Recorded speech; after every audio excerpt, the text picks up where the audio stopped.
宠粉的仪态又来了。2020年下半年到底是怎么了？仪态昨天还在追小甜剧弥补打工魂，今天就直接给了我当头一棒。严许家时间管理大师，塌房年吗？虽说年底大家都该冲 KPI 了，但这力度也太大了吧，瓜一个接一个来，生活果然连喘息的机会都不愿意给我。算了，咱们还是先来看看到底怎么回事吧。前两天，社交平台上一个名叫小河鱼简称的 ID 发文称，严许家在和自己恋爱期间脚踏两条船，还对自己冷暴力，有图有真相。仪态通篇看了一下，总结出来一个字儿：绝。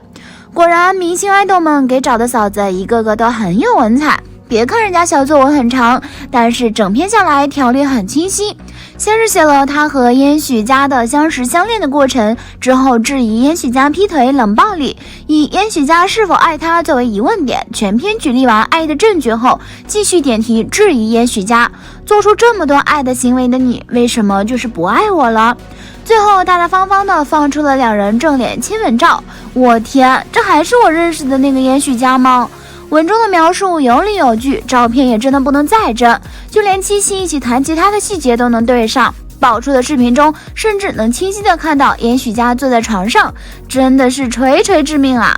看时间点，从他们确定在一起到现在也有1年时间了。说实话，要不是当事人发文，想必人家再谈个5年10年的，我们也不一定能看出蛛丝马迹。在胡团屡次翻车记录中，人家这可算得上是妥妥正宫的剧本了。只是这些锤得死死的照片真是吓人诛心啊！最惨的是，小姐姐爆料的时间掐得刚刚好，当事人还在飞机上处于断网状态，根本没时间危机公关。不过你以为事情到这里就结束了 ？No， 在小河鱼曝光与严许家的恋情后，另一个97简称的 ID 却表示自己才是正牌女友。最重要的是，其中牵涉到的这两个女生的发文都让我感觉有些不知该从何说起。前女友只字不提男方渣，只对准无意被删的女生，但是出来锤的那个女生有提到过，在知道那些之后，问过严许家要不要继续在一起，感觉就是互相夺爱啊。随后，严许家身边工作人员的开会内容也被爆了出来。当严许家被问到具体恋情的消息时，他竟然承认自己交往了4个女友，而且时间点还都非常接近。不仅如此，编剧李正虎也在社交平台发文，你可不止4个。某99表演系小姐姐为了和你在一起，绿了交往2年的男朋友，你还记得吗 ？What？ 仪态都有点不敢相信了。同时交往4个假女友，还在备考期间拍了个戏，考了个驾照，上了个网课，跟着湖人所有的活动，排练舞台从来不落下，并且还以22名的成绩考上了北电。果真新一代时间管理大师无疑了，这效率仪态真的服。眼看事情发展越来越严重，严许家才在自己的社交网站上发了一段道歉文字，回答的非常官方，丝毫没有提及第三者的事儿，只是避重就轻的强打了一波。不仅是普通人，连自家粉丝都吐槽说没感受到他的歉意。刚回应完恋情，他又被爆出在其他平台向粉丝道歉，但令人匪夷所思的是，这条消息竟然是付费的。这年头，难道花钱才能看到爱豆的道歉？眼见严许家的风评越来越差，他的粉丝后援会也马上发文解释，道歉声明被平台审核修改，所以只好再次通过另一平台以付费的方式表示道歉。但他真的知道错了。看到这儿，仪态的关注点又不同了。吃瓜吃的是01年的男生，这么多乱七八糟的情感问题，这么多的女朋友，是个2001年的男偶像，我服了。其实严许家也算是童星出道，9岁出演了《大时代》，12岁参演了《大明暗查史》，后来又参加了《燃烧吧少年》，还加入了 X9 少年团，参演了网剧《哦，我的皇帝陛下》。去年更是以第3名的成绩加入了男团 RYCE， 有粉丝有人气，业务能力也不错，还顺利考入北电实验班，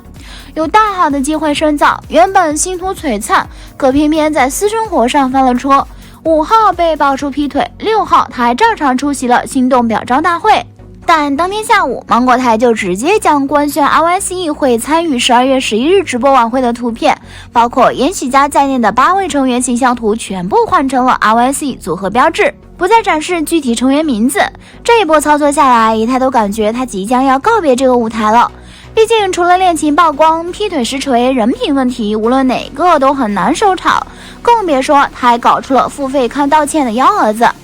说到这儿，姨太真的心疼龙丹妮3秒钟，这次捧的男团真的也太不让人省心了吧。从任豪被网红爆料恋爱并多次出轨，到夏之光当街秀恩爱被拍，从周震南家长被曝老赖到何洛洛花钱买盗版，从张延琪被爆出与高管恋爱吃软饭，到翟潇闻被曝私联，现在轮到燕许家了。除了被曝恋爱劈腿，更是涉及到了人品问题，一爆再爆，姨太都有点奇怪了，难道他们是得罪哪个大佬了吗？胡团塌房率高达7/11，这精彩程度堪比一部电视剧了。至于后面还有没有续集，还真的不能这么早下结论。其实在这件事情被曝光之前， RYC 算是目前内娱发展最好的选秀男团了，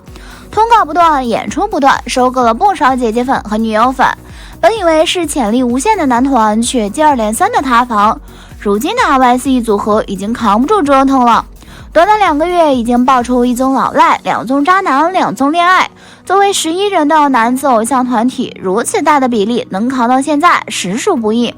夏之光与张延琪属于负面影响力比较轻的，两人相继在10月份、11月份被曝恋情，这对于偶像来说不是不可以，只是会沉重打击团队事业的发展。当年鹿晗公布与关晓彤恋情，造成大量粉丝脱粉，在观鹿晗如今发展已经严重下滑，不复辉煌。而 RYC 作为选秀出道的新兴偶像组合，成员中出现恋爱是不应该的，至少在行业内是不专业的表现。任豪和燕许家同样是被曝恋情，只是就性质来说，远比普通恋爱要恶劣得多。我觉得恐怕从这一刻起， RYC 组合已经名存实亡，能拖一天是一天。现在燕许家被曝脚踏2只船，只是压死骆驼的最后一根稻草罢了。不过在内娱历史上，还从来没有一个偶像团体如此密集的爆发负面事件。姨太看到网上有阴谋论称这是竞争者的蓄意打击，但再想想，你没有可利用的污点，别人难道还能凭空捏造吗？防人之心不可无，但还有害人之心不可有。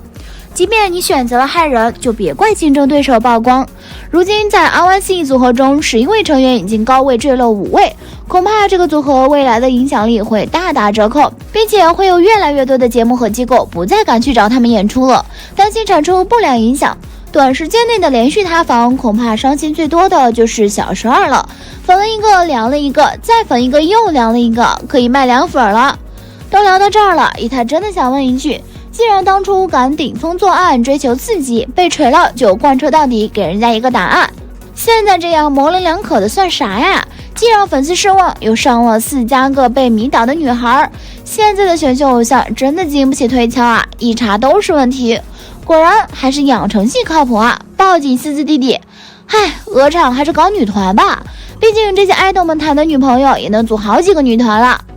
好啦，今天的视频呢就分享到这里啦。如果喜欢四姨太的视频，就请多多订阅和关注，四姨太每天都会更新精彩娱乐资讯哦。